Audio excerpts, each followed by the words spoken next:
Sahabat yang dikasihi, ingatkah kamu Naomi? Dia pernah berkata dengan sedih bahawa dia keluar dalam keadaan penuh, tetapi Tuhan membawanya pulang dalam keadaan kosong. Setelah kehilangan suami yang dikasihi dan kedua-dua anak lelakinya, dia benar-benar percaya kisahnya telah tamat dan tiada lagi sesuatu yang baik menantinya. Namun di sini dalam Rut bab 4, bapa kita yang lemah lembut akan menukar air mata pahitnya kepada ketawa yang paling manis.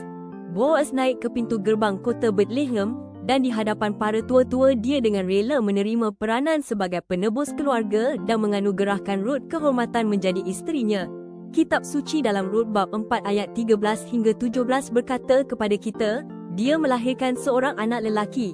Wanita-wanita jiran berkata, seorang anak lelaki lahir bagi Naomi.